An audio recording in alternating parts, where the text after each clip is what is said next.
Sabanjure kepiye Bagong, apa kita bakal njaluk jambu dipun nirmala pramrtangga jiwa? Nek purun mboten maringaken kula tetep rada paripeksa. Yen ana apa kita wani lan para Jawata. Nek jane mboten. Ning gandeng nuwun sewu niki kebutuhan rakyat. Napa to sababe kula ngeboti pramrtangga jiwa jambu dipun nirmala?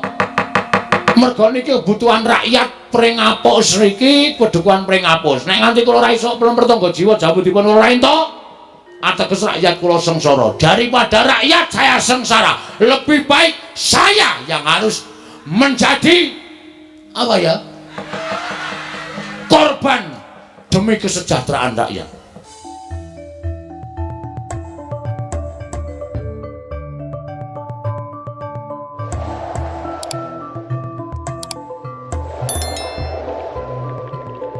Mangsuk mana mangadili nuwe ana sasmintaning sun jagat wasisaning Ubatara. Semir pancen kurang ajar tenan siji ya. Bapak niki raya-raya tekan kene kok le nyeluk Semir. Mbok ya Bapak Semar. Bapak Semar. Wilujeng Pak rawuhipun.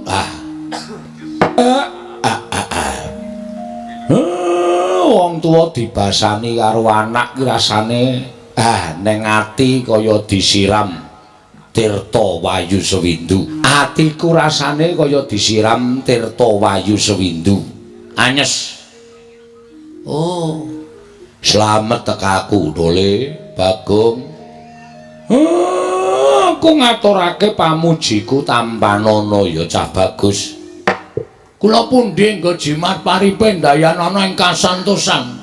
Amawa ana kabagyaning gesang kula. Dipun pripun prayogaken nggih, Pak? Iya. Ya ming aku gumun kowe iki dadi anake Semar kok. Seprana seprene manggon ning kene kok lincak ora ganti-ganti.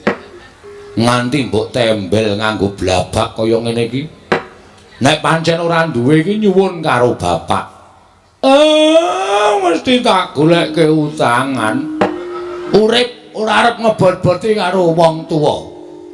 Prayogaken anggenipun lenggah Bapak Semar. Iya, ora kurang prayoga dole. Kamas nolo gareng. Waduh, sian. Biasane nek nyeluki tekle ngono. Ya Kamas nolo gareng. Tata krama etok-etoke wonten Pasewakan Agung. Kamas nolo gareng winantu ing Suka Basuki. Rawuhipun Kamas. Pangestumu, Dik. Slamet tekaku.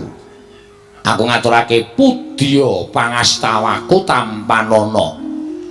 Kula pundi nggo jimat paripe ndayanana ing kasantosan. Dipun sekecakaken anggenipun lenggah Kamas. Iya wis ora kurang prayoga. Kamas Petruk. Wilujeng rawuhipun Kamas. Wah, anteng atiku, Gong. Ayem anteng. Aku tok basane iki kaya anguk-anguk lawanging swarga. Mengkono Kamas. Slamet to, Di. Pangestumu. Wilujeng Kamas.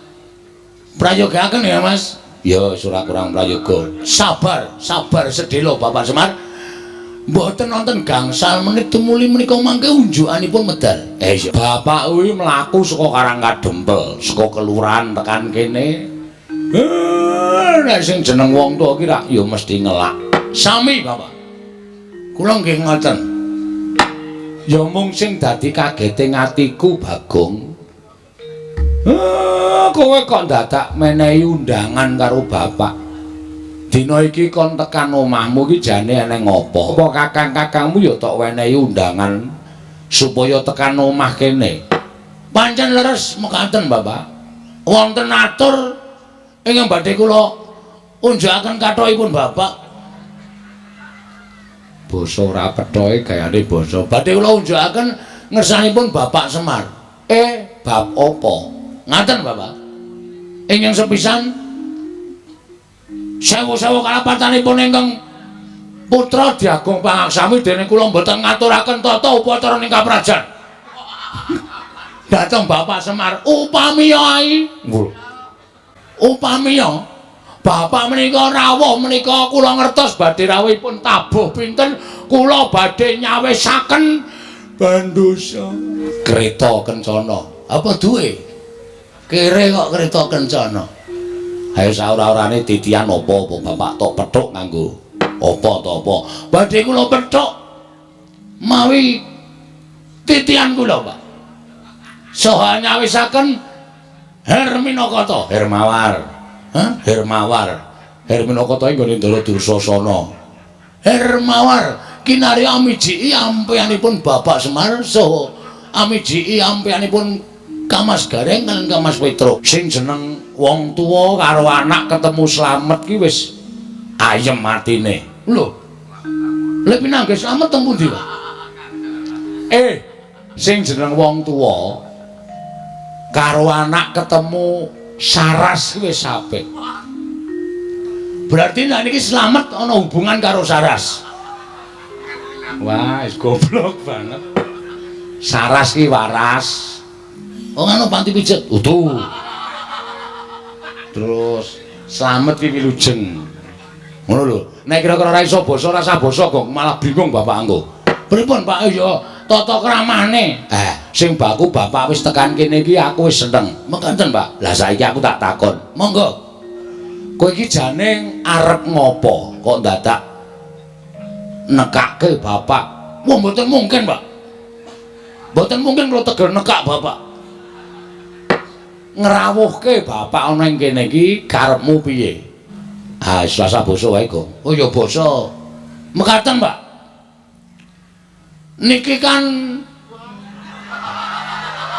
ora kaya wong muni basa kok niki kan. Menika kan, menika la sanggokan. Menika apa ping pindho? Sagedagan menika ya apik. Titi wanci menika, Pak. Menapa to sebabipun dene kula ngawontenaken pepanggihan keluarga. Keluarga ageng Bapak Semar Badranaya. Niki kan pun meh habis masa bakti kula.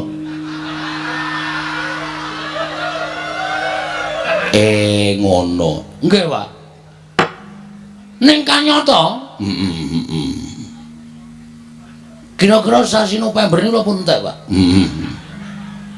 Pun telas masa bakti kula. Lek kula udu penemu urun dateng pembangunan padusunan Pringapus mriki. Lah terus niat kula niku ajeng neruske perjuangan kula, Pak. Perjuanganmu ing babagan anggen kula ngesuwi para kawula sak padukuhan ing Pringapus. Menika badhe kula terasaken namung keramikipun dereng gadah, Pak. Terusaken dipun terusaken krana sakathahing para masyarakat kawula sak padukuhan Pringapus menika kanyata menika tasih setuju menawi kula menika tetep madhep minangka dadi kamituaning padukuhan Pringapus. Ketitik kula niku mboten wonten mungsuhe, Pak. Iya. Niki sing kula pacak dadi mungsuh kula bojo kula, Pak. Oh iya. Supaya sah ing sambukan tegese lemu mranata para kawula kuwi apik. Ngono becik. Dasare kowe ya srawung karo masyarakatmu, srawung kawula-kawulamu. Ya lah, nggih, Pak. Ning nggon tata cara apa wae kerepotaning masyarakat kowe teka. Ana ing kabagyaning masyarakat kowe teka, masyarakat padha seneng kowe ya ngetok. Masyarakat kesusahan kowe ngetok. Kuwi jenenge kowe srawung apik. Mula ora ana liyane kejaba kowe kudu neruske perjuanganmu. Perjuanganmu nggonmu nata marang padusunan iki. Mekaten, Pak. Nah, intine pun kula ajeng nyuwun pangestu kaliyan Bapak Semar. Tak pangestoni. Kaliyan nyuwun Prabiya. Lho. Ngengeti bilih kula menika mboten nggadahi celengan, Pak. Iya. Ngengeti bilih kula menika ugi nuwun sewu tiyang mboten gadah nek dipercaya dening para masyarakat. Nggih, kados pindho pundi? Pundi malih? Kula tetep kudu maju minangka dadi pengayomaning masyarakat nerusaken dhateng pembangunan pedukuhan pring ngapus. Nik ngaten niku, Pak. Lah, mula kula nyuwun dukunganipun, Bapak. Iya. Bapak kula pacak minangka dadi tim sukses kula. Iya. Ya, Sampeyan bapak kula jaluk supaya ampun tilem wit dina niki. Ayo aneh-aneh ora. Sambil nemplekke gambar-gambar, Pak. Oh, lambangmu apa, Le? Yamaha 75. Lho. Sing jeneng pilihan kuwi mesti lambange bangsa jagung utawa bangsa pari kuwi mangku lambang dhewe-dhewe. Nek pari iki kesejahteraan pangan. Lan sak piturute ngono kuwi ora kok Yamaha 75. Ha iki pemikirane wong ora cerdas kaya ngene iki. Mergo apa kok gambari motor. Kita harus bergerak cepat. Ngono, membangun desa kudu bergerak cepat. Cek dengan pemikiran yang lugas. Apa sebabnya aku mau kabar motor selah sepisan langsung muni Yamaha 75 kebule tekan ngendi-endi. Engko srawung karo masyarakat iso tekan ndi-endi. 75 wis dadi tembung terus tanggap ing samu barang lir. Usaha. Wong ki nek urip tanpa direwangi usaha ora bakal iso kelakon penjangkane. Jiwa besar. Usaha meneh, usaha wis ping pindho. Hasilnya akan kelihatan. Langkah pertama kita memajukan masyarakat. Inilah pemimpin yang luar biasa. Pray. Loh.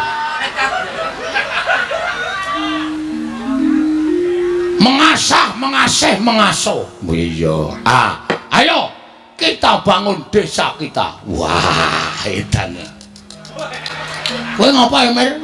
Bapak ki seneng karo semboyanmu ki seneng. Ngono, dadi iki ora bain-bain, Pak. Mula aku niat bangun desa. Nek ya kuwi apa sing tak lakoni bangun desa kuwi bukan hal lahiriah. Sing tegese, kuwi ora sing tak bangun ki bangsa papan sing magrong-magrong. Terus bangun intimidasi. Lho. Pengairan lho, irigasi. Intimidasi ki pendekatan. Ndeng. Irigasi. Ora bangun perkara kuwi. Ning sing tak bangun kuwi la batiniah, Pak. Batiniah. Bapak paham ora kata-kataku? Paham. Dadi aku nek dadi pengareping dusun ki SDM tinggi ki nek omong SDM rendah ki ora nyambung. Nyambung aku ngerti. Karepmu bangun batine para kawula. Bangun batine para kawula mergo pembangunan lahir itu bisa terwujud karena batin sing wis padha manunggal nyawiji dadi siji. Ngono lho. Rukun, tentrem, gotong royong, manunggal. Nek susah ya do gruduk marani kabeh. Nek bunga ya ora dhewe gruduk marani kabeh. Kuwi mujudake ati sing manunggal. Nek atine manunggal, wong sak padusunan ki sayeka praja, sayeka praya manunggalake batin, pembangunan lahir bisa terwujud. Iki lagi omong-omongan kok cilaka iki. Aku wis omong sing ngono lho. Ya, apik. Terus piye, Gong? Aja kuwi mau, mula iki aku arep bangun batine kawula sak padusunan. Carane kabeh kudu tak klumpukake. Setiap saat tak tekankan bahwa nek kita itu satu negara. Ya, sak negara. Awak dhewe kudu urip mansinamatan. Awak entuke apa ta wong congkrah? Dusunku ki upama ana congkrah, wis kecekel wonge, Pak. Weh, sapa sing marai sebabe? Aku. Lho. Kok malah kowe dhewe iki? Nek saiki wis tak suda. Iya. Tak suda aja nganti aku gawe congkrah. Mergo aku dadi pimpinan. Heeh. supaya kabeh iki iso manunggal tetunggalan sayuk rukun rukancane. Lah iya apik to Le. Lah terus saiki bapak tok jak rene iki jane arep ngopo? Nyuwun donga, Pak. Oh iya. Sing jeneng anak nang ndek karepan tanpa dongane wong tuwa. Mbok nganti sirah dienggo sikil nek nganti kelakon. Mergo wong tuwa iki tumrap aku Gusti Allah katon. Bapak iki tangan-tangane iki sing gawe urip. Nek bapak ora paring pangestu, arep aku menggebu-gebu tidak akan berlaku. Weh. Iso kabeh ta, Tru? Heeh, pinter. Dadi aku bapak rawone tak suwuni pangestu. Angka 2. Kakang-kakangku ya tak jaluki pangestu mergo kakang-kakangku kuwi tumrap aku iblis katon. Bapak iki di pihak yang baik. Ngono lho. Nyuwun pangestu lan aku nyuwun karo bapak kaya sak suwene iki bapak nunggoni karo aku. Mergo kekuatan sing paling luar biasa tumraping Bagong iki mung bapak Semar. Ya, ngono. Sak ngendikane bapak arep tak estoke. Sak dawuhe bapak arep tak estoke. Aku tok kon ngopo, Pak? Biar dek zaman pertama aku nyalon dukuh pring apus, tok kon kungkum. Aku yo nglakoni 40 dina 40 bengi. Kowe dawuh karo aku, wong prihatin ki ora njaluk karo sing mbau reksa, supaya eling karo kelakuane sing biyen, resik jiwa lan batine. Aja nganti tumindak dosa, nyuwun pangapura marang ngersane Gusti lan nyuwun supaya diilangi dosa-dosane sarana awake dhewe nglarani awake dhewe satata wong papa utawa sebut tapa. Wah, iso ngartekke kaya ngono. Wong ki anggere cegah dahar, cegah guling, ora maem ora turu. Kowe ora kok piye-piye ning ngrasake wong sing sengsara uripe, kadang kala mangan wae ngrekoso, turu wae ra iso. Lah awake dhewe kudu iso nirokke lelakone wong sing sengsara kaya ngono kuwi disebut tapa. Neng kali lakoni wiritan. Iya. Ana, Pak? Terus aku dikon petruk. Kon ngebleng ning jero kamar. 40 dina 40 bengi. Kuat gong kowe kae. Kuat, lulus. Wedian. Ampuh kowe. Heeh. Dhewe karo bojoku. Wah. Wis ora ana empere kaya ngene. Ora pas kok iya. Ora ana kegiatan ning jero. Tingu arep ngapa? Areane siji. Heeh. Are turu ning sarian kene iki sarian leluhur. Tak turani 3 dina. Bareng tak kenali jero kuncine iki ming sarian genjek. Wow. Ngono kok blas ora ngrimpeni. Arep tak apusi. Ngono, Pak. Piye? Aku jane ya arep matur karo bapak. Arep matur apa? Sasuwene aku ki entuk mandat saka rakyat. Nek pancen aku ki arep kepilih meneh mergo aku ora ndek mungsuh. Iya. Iki ana sasmitaning dewa, Pak. Oh, metu marganing pasumpenan. Siji, aku iso kelakon yen aku kudu disarati dusunku iki kudu dipendhemi utawa ditumbali pelem pertangga jiwa. Kuwi jane nek ndi to kare golek? Karo Jambu Dipa Nirmala. Sing angka 2 ana dewa sing menehi sasmita. Bagong, nek kowe kepilih meneh, sok nek syukuran kudu wayangan meneh. Iya. Ha kowe pertangga jiwa Jambu Dipa Nirmala iki jare sapa to, Pak? Ya ora bab sing gampang. Ning kuwi bab sing angel, sebab kuwi ora ana tukule ning jagat. Kaya omong iki ya, pelem pertangga jiwa Jambu Dipa Nirmala kuwi tukule ora ning jagat. Teng pundi, Pak? Kuwi ning Kayangan. Wah, lah mula tak golek ning pasar buah kok ora ana. Anggere bakul tak takoni tumbas pelem pertangga jiwa mboten wonten Jambu Dipa Nirmala mboten wonten sak pasar kempot tak goleki ora ana. Lah kuwi sing angel ning kono kuwi. Sing angel ning kono kuwi. Sebab kuwi sing duwe dewa, tur kuwi pangdaharaning para dewa. Mula dewa ki ora dharwa ing dami, daharane saben dina ya pelem pertangga jiwa Jambu Dipa Nirmala unjukane tirta amerta. kuwi dewa. Aku tak takon, kondang wong dusun pring apusne do ngandhake. Bagong wae pengarepe, Bagong wae pemimpine. Mergo kaya anak Semar. Semar iki dewa. Asline ora, Pak. Pak, asline kowe dewa apa ora? Apa mung gedhe tur dawa tok?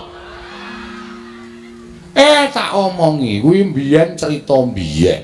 Nek wong sing percaya ya monggo, nek ora aku ya ora apa-apa. Ha iki sing takon anakmu Anakmu kudu ngerti kenyataane. Nek nganti anakmu ditakoni masyarakat, Pak Bagong, napa sampeyan iku anak dewa? Apa aku muni ya mbuh ngono? Engko dikira aku iki wong ora tanggung jawab. Nek hooh ya apa? Nek ora ya ora. Kuwi mbiyen. Mbiyen kapan? Terus saiki kowe isih dewa apa udu? Biyen nala gareng pun sampean mang jujur mawon, Pak. Mungkin ndak malah Bagong muring-muring pun. Sampeyan ngerti watake Bagong. Nek blegere pancen Semar ning sing lenggah eneng kene. Wedan. Oh berarti sok nguntal kursi ya, Pak. Kok eneng sing lenggah nang kene iki? Kusike to cah bagus. Sing lenggah ning singasana Adi. Kuwi Sang Hyang Ismaya. Ismaya iki apa? Ismaya kuwi kakange Bathara Guru. Berarti bener. Kawula nek do omong Bagong ki aja sepelek karo wong kaya ngono kae cah pinter ming ora ketok mergo kae anak dewa, anake Sang Hyang Ismaya sing menjalma dadi titah swanta. Dadi ternyata asli to, Pak. Aku lagi ngerti mbuktekke nyatake matur dhewe karo bapak ya bengi iki lho, Pak. Iya, pancen bener. Ning kuwi rak wis mangabad-abad kepungkur. Nek aku dunekke dewa aku moh wong jejerku ki mung menungsa. Aku moh nek dunekke dewa. Ning sampeyan asline tetep dewa. Ya dewa ning dewa sing kon mudhun ana ing jagat dadi titah swanta. Kok iso? Nek kowe upama urip ning kayangan rak aku barang ki melu sugih to, Pak. Siji pesti loro jodoh telu tibaning wahyu kuwi sing ngatur sing kuwasa. Pestine Semar kudu urip ning donya. Nek jane aku ya ora karep ning gandeng wis dipesthekke ya wis kepiye meneh. Ha sebabe apa to, Pak? Nek tak critake engko ndak dawa. Ora apa-apa. Mbiyen aku kuwi kakange Bathara Guru. Bapakku kuwi Sang Hyang Tunggal. Ora ndek dulur, ora. Sang Hyang Tunggal ki nalika semana garwane nglairake wujude endhog. Waduh. Endhog. Wis wujud endhog ngono wae. Lah, endhog mau lair dadi bocah telu. Kulite dadi Tejamaya, putihane dadi Ismaya, kuningane dadi Manikmaya. Wong telu kuwi sing paling ora rukun dhewe ming si Manikmaya. Sing ragil senengane meri karo kakang-kakangne Ismaya karo Tejamaya. Nganti sawijining dina aku kuwi lagi regejegan karo Kakang Tejamaya. Istilahe gelut. Kalodhangan kuwi digunakake karo si Manikmaya nggo wadul karo bapakne Sang Hyang Tunggal, Rama. Kakang Ismaya Kakang Tejamaya sami Pancabakah, sami peperangan amargi sami rebat kepingin dados dewaning para dewa. Ning jane ora, ning merga Manikmaya kuwi sing jane kepingin dadi dewa. Terus aku didakwa kaya ngono karo si Manikmaya. Rama Pukulung duka. Terus Rama Pukulung duka didangu Tejamaya Ismaya kok ngono pakartimu kok kepengin nyahak wenanging wong tuwa. Tejamaya nek kowe iso nguntal gunung pagering jagat sisih kulon tak dadekke dewa. Ismaya nek kowe iso nguntal pagering gunung jagat sisih wetan kowe tak dadekke dewa. Pakdemu Tejamaya cangkeme nganti dijembar-jembarke nganti suwek. Mula cangkeme Togog kakangku kae kepleh-kepleh. Dadi rusak awake. Aku nganggo igo. Gunung mau tak serot. sawetara saperangan mlebu ning wetengku mula wetengku jembling kaya ngene iki separuhe ora ana gragas aku ngonceki critamu mau ana bab sing apik sing tak cekeli Pak piye sing jeneng wong di gegayuhan ki nek ora ngukur karo kekuatane kuwi mesti ngrusak karo ragane ngrusak karo batine dhewe ya kuwi bapak kuwi iya mula aku keluputan terus diduke ning jagat ki aku nek njaluk tulung iki Pak njaluk tulung apa gandeng bapak ki wis tepung karo wong kayangan bapak ki wis hafal karo panitia kayangan terus bapakmu nggak ning kayangan nyuwuna pelem pertangga jiwa jambu dipa nirmala lah iki piye iki gelem ora kowe nyetujoni aku dadi pimpinan meneh ora nek sampean ora gelem berarti sampean arep menjatuhkan aku di depan masyarakatku itu menghina tegese aku wis tok elek-elek nek bapak iso gaya berarti bapak kuwi pancen lahir batin nggone mbantu karo anakmu Bagong ngono wae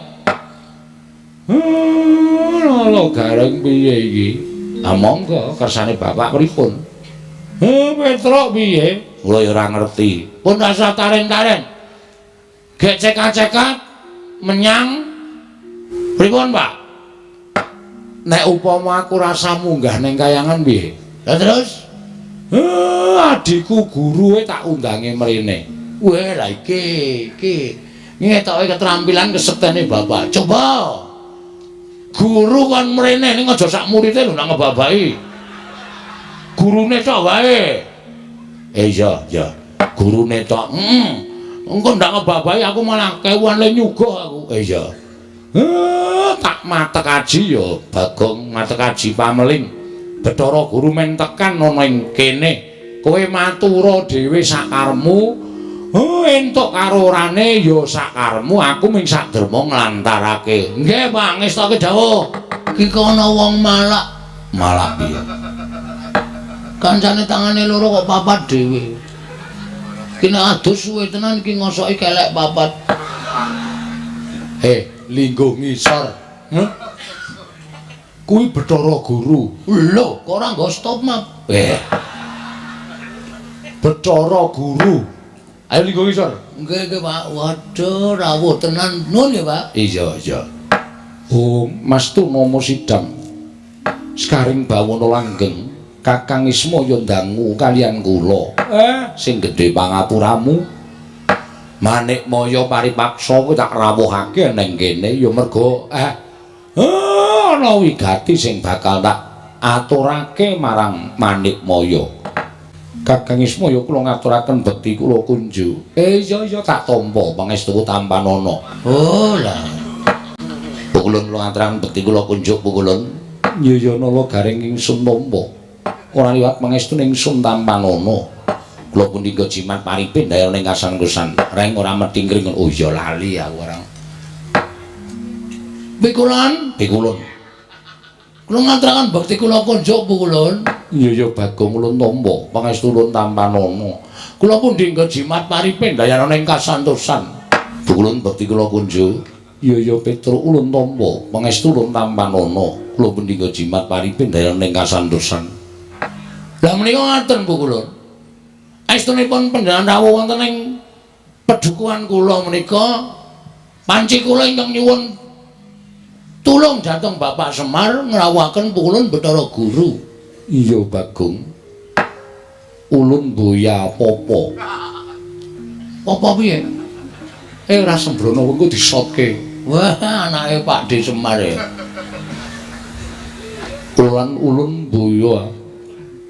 Ulan kok ulun apa ulan? Wah, aku gak ngece MC-ne mau dadi kelera-keleru aku. Paring pangandikan kan Bagong malah mboten rampung-rampung. Ya ming ana penjaluk sithik saka anakku sing bakal katur marang Manik Maya. Wis ben anakku sing matur dhewe monggo ndak dikira aku piye-piye. Bathara Guru menawi ngaten inggih Bagong matura. Mekaten Bu Kulon. Kula menika nggadahi gegayuhan kepengin bangun desa kula. Nelasaken masa bakti kula 1919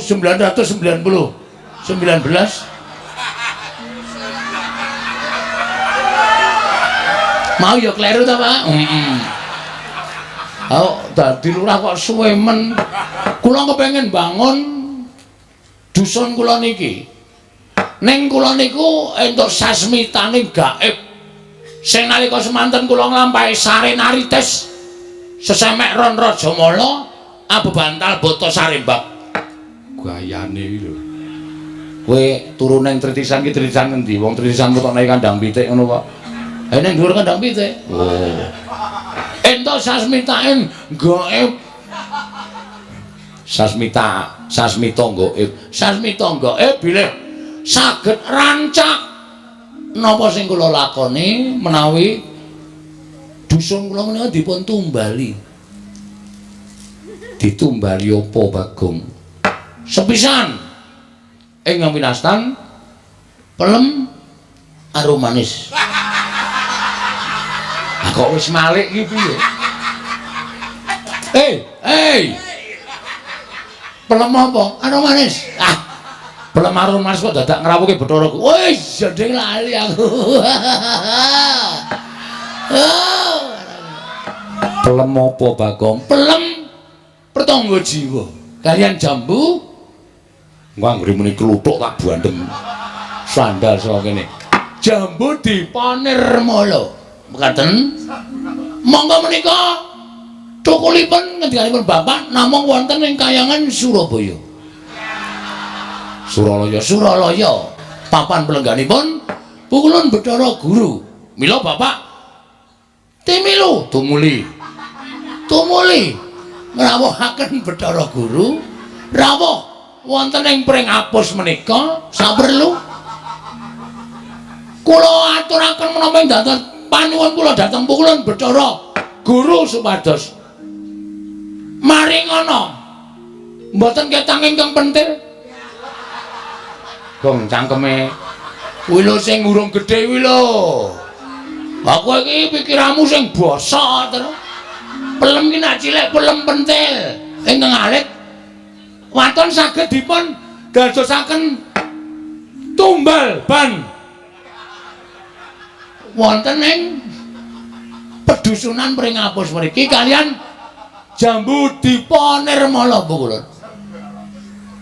Pelem pertangga jiwa setunggal jambu dipanirmala setunggal kula petak wonten ing dusun pring apus. Nyuwun pangapunten menawi kula keladuk ning gandeng menika sampun dados sasmitaing gaib. Mila tetep kedah kula suwun. Menawi kula nyuwun lintu menapa kemawon kula sumadyakaken. Kula gadah pijawa. Menawi kersa badhe ngasta wonten Kayangan sumangga ning kudu ditumbaki. Ora ana pitisa mabur. Ngaten Bu Kulun. Kakang Semar. Piye? Menapa Bagong menika mboten mriksa menawi pelem pertangga jiwa jambu dipanirmala menika daharanipun para Jawata. Wis tak kandhani ning gandeng anak njaluk karo wong tuwa. Ana tetembungan anak polah bapa uga pradah. Tur ngene lho Guru. Mbok ya ora kutang ping siji paringana. Wong minggu syarat srana wae. Tukule jambu dipanirmala lan pertangga jiwa ki rak pirang-pirang ning Kayangan. Nek ming tok longi siji dienggo anakku, dienggo srana ora ngelongi kayamu, ora ngelongi agung lan ageng kuncaraning asmamu. Aku njaluk kanthi banget wene ana. Mbok nganti aku kudu kepiye sing tak lakoni, aku tetep tak lakoni waton kowe gelem menehake jambu dipanirmala pelem pertangga jiwa. Wilahing. Lho, kok malah janturan? Kosipne. Aki mau malah wilahing to. Wilahing. Yuk. Aduh. Malah kena sirahku dhewe. Pancen Bagong ki malati. Wis wenehno. Kakang Semar kula badhe munjuk atur. Piye? Selaminipun kula menika dados dewaning para dewa. Selaminipun kula menika dados nalindraning jawata, sedaya titah wonten ing jagat menika sami nyembah kaliyan kula. Kula kepengin titah menika keparenga sak mangke nyembah dhateng kula. Lan badhe kula paringaken Pratangga Jimba lan Jambudipta Nirmala. Sapa sing ora nyembah karo kowe lan kudu nyembah karo kowe? Mengko wonge kuwi tak paranane. Jer nyembah karo dewaning para dewa kuwi wis sak mestine ingkang dereng nyembah kaliyan kula namung Kakang Semar. Nadan aku kudu nglesot ning ngarepmu tak lakonane. Ben napa sing dadi penjangkane anakku iso kelakon? Jangan, Pak. Aja.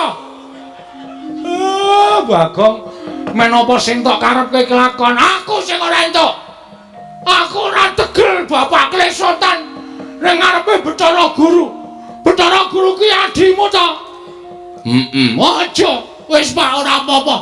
Aku ora diwenehi Jambudipta Nirmala ora masalah. Aku duwe kepinteran nyolong. Wis rasah njaluk colonge kayangan. Angel sole kayangan kuwi rapet-rapet to kaya ngomong rengsang linggis. Arep babah kaya mbiyen. Ora iso kayangan kok dibabah ki ora iso. Setro, aku mangkel iki Raja Andra. Mangkel piye? Wis aku lara ati aku. Karo ngendikane Bathara Guru sing tredak-tredak ning bareng tekan pungkasane padha kok nyocok ning rasa. Aja kurang ajar ora sak penakmu dhewe. Wis men. Arep dewa iki nek sak kepenake dhewe bapak kok nyembah. Aku ora entuk. Aku ora mentolo, Tru. Tata krama ya tata krama ning ora kaya ngono kuwi. Nun sewu lho pikulan. Pikulun. Kita arep apa Bagong? Pun kula mboten njaluk Jambudipta Nirmala, mboten njaluk pelem Dipa Nirmala Jambu Pratangga Jiwa. Lho, kuwalik. Wis men. Wong ya ora bakal entuk barange kok kuwalik mbok men. Nesu aku. Lho, malah ora basa. Iki bapakku Bungulun. Kok men perkara njaluk Jambudipta Nirmala Pratangga Jiwa kok Semar, Kakang Semar. Jagat iki ana siji wong sing ora gelem nyembah karo aku. Sapa Guru? Engko aku tak tekan kono tak aturane nyembah karo kowe. Sing ora gelem nyembah karo kula namung Kakang Semar. Aku ateges secara tidak langsung sampean ki akon bapak nyembah karo sampean. Aku mau nek syarate anake kok kudu ngorbanke harga dirine bapak. Enggak bisa. Aku enggak bisa. Nek carane kaya ngono, sampeyan ora menehi Jambudipta Nirmala Pratangga Jiwa. Aja sambat nek nganti ilang sakwite. Kuwi ana duduk sisan pokoke. Apa jare? Gawe masalah kok, gawe masalah karo mantan maling. Sampenake dhewe ora. Gugu karepe dhewe arep piye kowe, ha?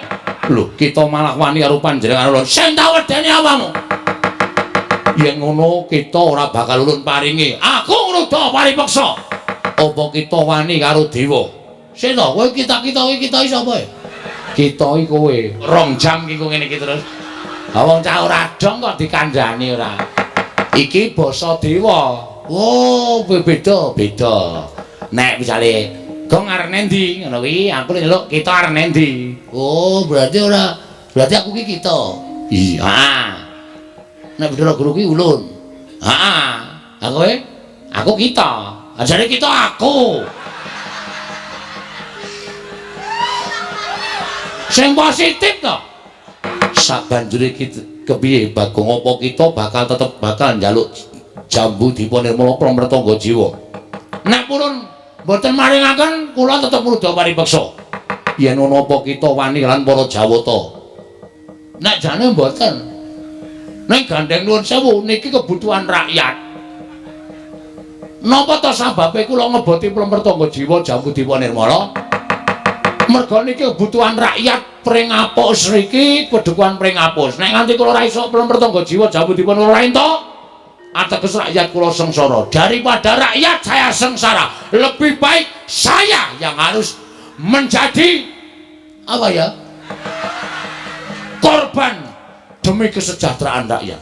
Kula aja nglebut kita wani karo para Jawata sing tak wedeni awamu. Bagong sabar men, meneng men. Ora tak peksa ora rampung-rampung. Sampeyan ora maringke kula munggah neng kayangan tak bedol wite. Ben dewa do ngelih kabeh. Ulun jabut nyawa kita. Jabutan ora wedi aku. Untu lore tak jabute kok ming nyawa dijabut. Aku wedi ora wedi. Metu njaba yo, piye? Metu njaba. Weh, lah dewa ngajari ora apik kowe. Nek wis sah, wis iki ditokke jero. Dina Bathara Guru karo aku, Pak. Kae iki ora wedi ning kae metu ning pelataran lumpukke dewa-dewa mateni kowe. Waduh. Apa? Domongi kok. Aku padahal mau main gojek dewa kok jak gojek ki ra iso. Mula aja sok sembrono. Waduh cilaka iki, Tru. Aku dewangi, Tru. Ya. Reng, apa? Aku dewangi ya. Oh, tangane wete klirok kon gelut. Ayo nganti rak ya ora tekan. Oh, ditanono kowe ora ngewangi aku berarti kowe tega rompatiku. Iya, saya-sayaku lho. Kowe ketoke cilik nek gelut trampil. Mun aku diwangi ya, Reng? Iya. Wis, Pak, Bapak rasa kuwatir, tak tanggunge, Pak, rasa wedi. Ngono ana apa-apa piye? Saya tak takon. Kowe tresna ora aku? Aku tresna. Nek kowe tresna, mengko nek Bathara Guru methoke aku arep mateni karo aku. Pethoke ya, Pak? Oh, iya. Ya? Anake Bathara Guru jenenge apa? Bathara Indra. Sisan kuwi pethono sisan, Pak. Oh, iya. Terus liyane oke. Penyarian Yamadipati, Mahadewa, Bathara Brahma, Bathara Sambu. Lan sak piturute akeh banget dewa. Oh, daluk tulung kuwi pethok isan ya, Pak? Tulung ya, Pak? Iya. Wis kono gak menyang. Kowe, aku tak turu dhewe. Engko nek dewane lunga aku digugah. Ora kena kaya ngono. Kudu tanggung jawab tela bakarane. Enak kuwi. Tanggung perkarane kok enak-enak. Oh, siap. Jagung bakarane, Pak, kok tela bakarane. Nek wis ora gatek iki aja dibaleni. Aku iki wis rampung iso tak. Bener ora ya mau. Ora yakin. Mamet tuan dhisik, aku tak methoke karo dewa-dewa kae. Ning sing enom-enom pethukno. Nek Bathara Guru sing maju aku sing methoke. Siap ya, Traya? Yo. Ora nggo gending, slepek. Oh ya. Merkencong marudaya. Pak Pong, Bu Bolong kali codhe sapa sing gawe? Lha nuwun sewu, Dik. Duka nganti para wadya bala Durandara tumedhak wonten ing Madyapada menika mboten pangling wonten tampel wates.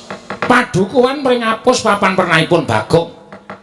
Menika mangku suraos ngados pundi keparang ingkang Raka ing Sidhe Pangudal Cemadong dawuh, Dik. Bu kula nadyan kula pun penyarian Cemadong dawuh.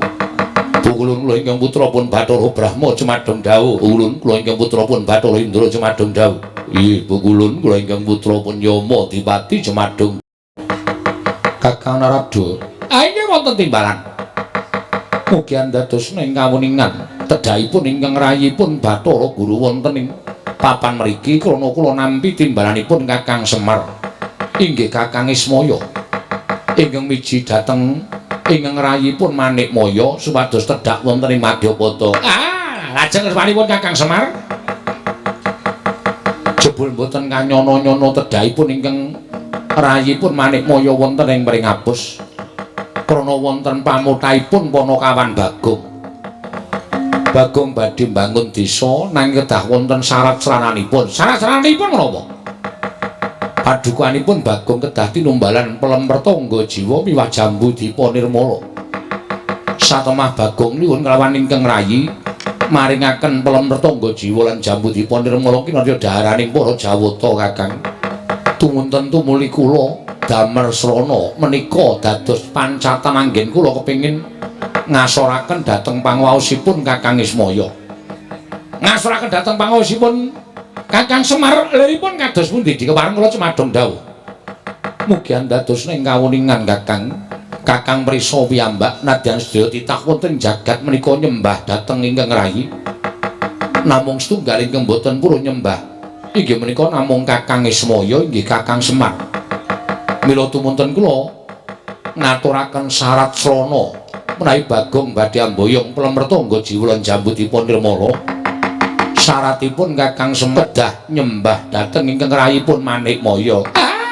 Ta perkencang warudaya. Ngaten to Di, kasinggihan mekaten. Mangke rumiyin. Lah kok ngantos panjenengan menika sajakipun dumugi samangke tasih nggadahi raos gething keburu sengit dhateng Kakang Ismaya menika kula tak nuwun sewu. Janjanipun perkawisipun menapa to Di? Kakang Semar menika ingkang tansah damel titah ngliwaring panembah. Tegesipun kados pundi? Ngliwar panembah kelawan panjenengan ulun nanging dipun kanthi manembah dhateng panguwasaning Dat Kang Murwengdat. Monggo sejatosipun kula menika nalindraning para Jawata inggih kedadipun sembah menika Bathara Guru sanesipun boten kenging dipun sembah Kakang. Mila panganggep kula Kakang Semar menika badhe damel kapitadosanipun kawula ingkang sami nyembah dhateng pun Bathara Guru dipun ajak supados nyembah dhateng panguwasaning Dat Kang Murwengdat Kakang Narada. Kedahipun panjenengan menika emut nuwun sewu lho Di, ingkang nami Jawata menika nuwun sewu wonten tetembungan kena lara luputing pati. Dewa menika janjanipun ugi titah. Namung nuwun sewu gandeng pitados dening panguwasaning Gusti, tumuli dewa menika dipun paringi gesang ingkang panjang, tumuli dewa menika dipun paringi pitadosan supados ngawat-awati dhateng mubah musik ing para titah. Mboten kok panjenengan menika dados nuwun sewu panguwasa tunggal wonten ing jagat menika mboten, panjenengan menika tasih wonten ingkang nitahaken inggih menika Gusti Kang Mahanasa. Mila menawi paduka diguru menika rumaosi bilih panjenengan menika panembah tunggal wonten ing jagat menika kula nuwun sewu klentu. Menawi panjenengan tuwun dawuh kaliyan pun Kakang Semar wadya jembakan panjenengan menika ya kleru. Wong tuwane ya tuwa Kakang Semar. Tinimanipun Adi Pramesti Bathara Guru. Lah kok tumuli panjenengan dawuh kaliyan Kakang Semar wadya jembakan panjenengan menika menika lepat Di. Kula matur kados mekaten kaliyan Kakang Ismaya tumuli wonten ingkang boten trimah. Ingkang boten trimah sinten? Anak-anakipun Kakang Semar ingkang sami nyulayani dhateng kula Kakang Rada. Mestine ora trima ning ngarepe anak-anake kok wong tuane kok nyembah karo panjenengan. Lah iso ora jeneng mentala nek bapakne kok kon klesotan teng suku panjenengan menika mboten badhe mentala.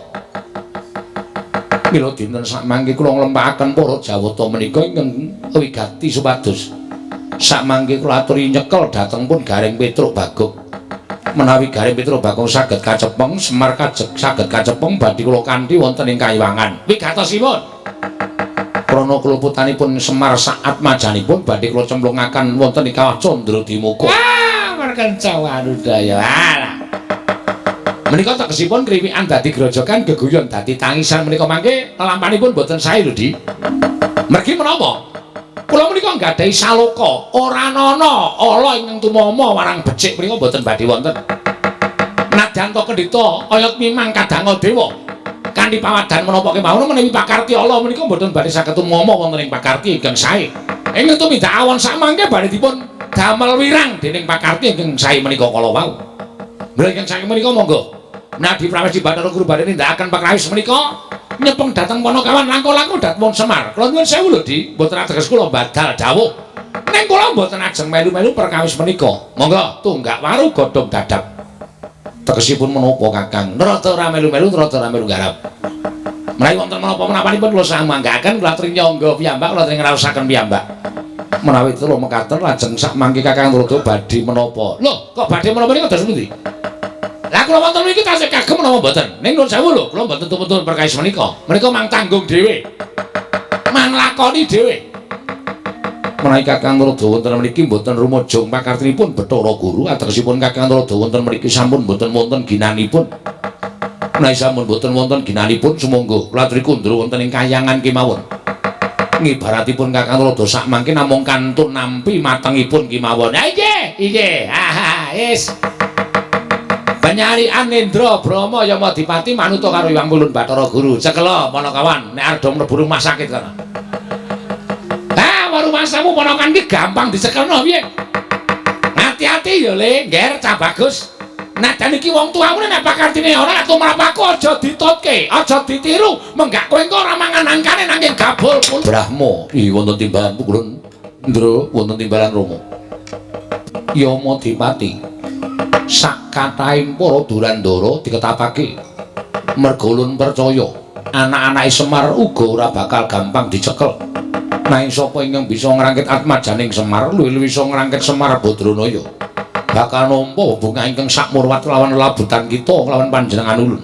Pangantipun ingkang putra benjang menapa? Pangkatipun ingkang putra benjang menapa Rama Pukulun? Ora ketang sambung obor cara lintang tumrya mangkat dina iki. Nong ngestaken dawuh. Nyun pamit bidal dinten menika. Nong ngestaken nyun pamit bidal dinten menika.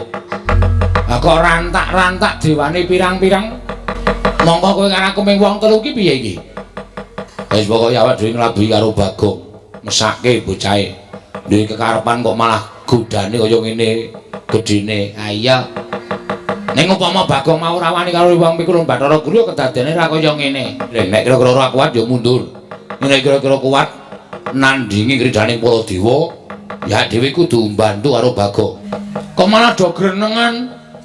Nek niate ikhlas nglabuhi aku ikhlas. Ora usah dadak demi Bagong mergo adine aja nganggo pawadan adine. Wong bantu ki lahir batin ora sampe nae dhewe ngono kuwi. Tak menyang medhoke para dewa. Nggonku labi karo kowe iki nek tumrap aku malah kaya wong Natayipati lho kok. Nek mungsuh dewa iki nek kurang-kurang bejane sisip sembire tekaning pati. Wis menyang ngono lho. Iya ora iki ya. Nek kowe aja meneng wae Gong dibantu ya. Wong telu maju bareng. Kok iso urut ya, Tru? Heeh. Ki ngarep ki cilik mungsuhe aku wis kena imbang. Aku mungsuhku tengah kuwi kena imbang. Terus aku sing tengah ora. Lho aku kok ora padha. Monggo cangkeme nyrengingih kaya ngono kan. Kae sapa ngerti Gong? Ora ngerti. Bathara Yama Dipati. Dewa tukang apa kae? Tukang jabut nyawa. Waduh. Sing to mungsuh pisane kok tukang jabut untu nyawa. Untu dengkulmu nyawa. Nek niat diniati Gong. Siap, wis ora wedi lho sapa-sapa aku. Kula ngatur bekti kula kunjuk Pukulun. Nala garing tak tampa pangestuku tampan ana. Pukulun Bathara Penyarian. Bathara Penyarian. Ya kancane Pak Carik. Ha ya wis. Bekti kula Pukulun. Iya Petra tak tampa. Pukulun bekti kula. Ya Bagong tak tampa. Pukulun Bathara Indra lantaran bekti kula kunjuk. Ya Petra tak tampa. Pukulun Bathara Indra lantaran bekti kula kunjuk. Ya garing tak tampa. Indra sapa, Tru? Indra Dewa. Lan Bathara Indra ngaturaken bekti kula kunjuk. Ya Bagong tak tampa. Bathara Yama Dipati bekti kula kunjuk. Ya Bak Petra tak tampa. Kulun Yama Dipati bekti kula. Ya garing tak tampa. Waduh serem suarane. Ya garing tak tampa. Untal cengelmu. Medeni Indra wis tenang wae santai. Rama Dipati bekti kula kunjuk. Ya Bagong tak tampa. Waduh. Kaya seger ndelok aku. Aku ucul klambi katokan training ngono kok. Mulane ya seger awakmu kimplah-kimplah. Kalau dicokot iki diaginge iso mak grewel ngono. Mbok ora medeni. Wong arep perang kok malah dijek-jeki. Nala garing wonten dawuh Pukulun. Tekako ning maman kene didhawuhi Wang Pikulun Jatimurti Wong Pikulun Bathara Guru. Aku ki nang ngrangket karo kowe. Lho, sebabipun menapa? Merga kowe wani karo Wang Pikulun Bathara Guru. Kowe ora ngeparengake yen to Siwa Badranaya ya Siwa Ismaya nyembah marang dramaaning Wang Pikulun Bathara Guru. Wah nek perkara niku beda perkara. Semar niku bapak kula. Nek nganti bapak kula digawe diasorake derajate kok nyembah dramaaning Pikulun Bathara Guru ora bakal kelakon. Tur niku kula ajangi jembar. Kula ngerti nek dewa-dewane ajeng ora trima karo napa sing kula lakoni. Rawi-rawi rantas malang-malang tak putung. Sapa ngganggu bapak? Nyawane garing tak ikhlasake. Ming dewa iki kok diwedeni. Ya, Tru. Aku karo tukang nagih utang ora wedi kok. Ming dewa diwedeni.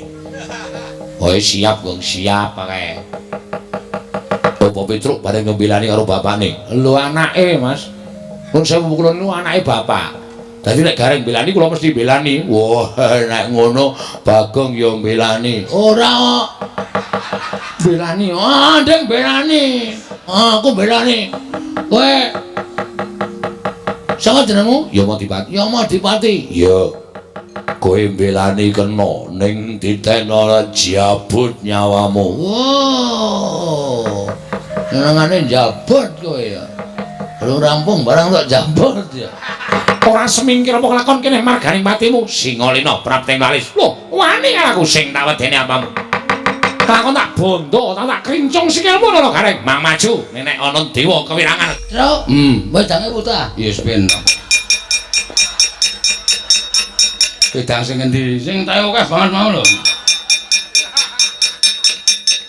Iki tak kira mlayu arep ngabarke apa-apa kok wedange putra. Kesamplut tangan kowe. Piye? Wah, aneh. Aneh piye? Dewa ditanya kok ora kena ya? Dewa ki sekti kok aku ki ya gumun Bathara Penyarian tak arta antem.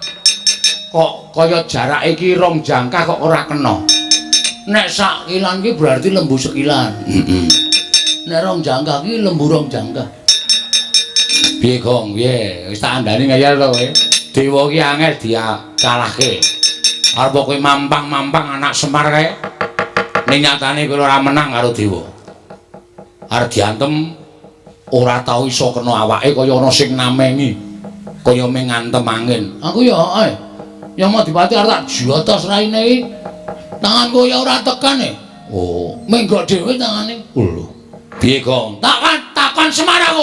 Wis ora apak ning Mirmen. Iki susu iki, Pak. Piye? Aku mau bertanya kepada Bapak. Kok dadi dewa ora iso diantem? Dewa iki derajate sak dhuwure menungsa. Dewa iki sembaning menungsa. Mula dheweke ora iso diantem karo menungsa lumrah. Terus piye iki lek perang teneh wagu?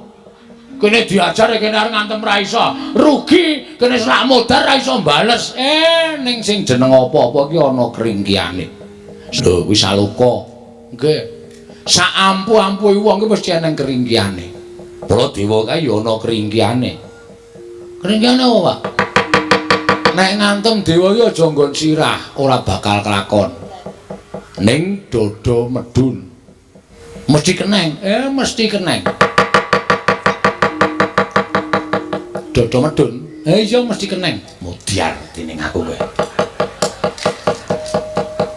Dada medun, Pak. Heeh. Hah, kakon ya. Kene medun. Wis rasa kuwatir. Rang.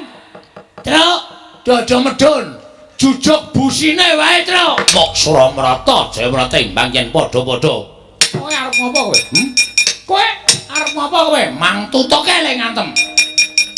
Mang tutuke. Sadurunge aku semaput, bales kowe ora kekecek aja duntangno lho gareng. Ayo, aku walesen.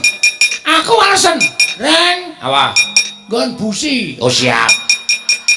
Kono wis entreke lorone ra jamak-jamak. Mati rek kowe walesen, mati ya. Mbato. Ora bakal kula mundur. Kowe ora mundur tekaning pati, kowe ora iso ngantem aku iso ngantem karo kowe. Tekaning pati. Truk. Kabulator. Nggon ngendi? Wah, kowe ora paham. Ono kuwi anggere nang banyune ya kono kuwi. Kabulatore kono kuwi kepruk sak banter-banter. Mati trek aku. Yo walesen aku. Walesen aku. Walesen. Kowe iso males karo aku. Iso ndumuk aku ngantem aku bumi langit tangkep. Wah. Mati aku edan. Nolo gareng edan. Wah diantem sak banter-bantere. Waduh. Aduh Rama Kulon. Pejah kula waduh. Mboten saged mlampah. Waduh. Bagong edan. Nganti muni makluk ngono. Waduh.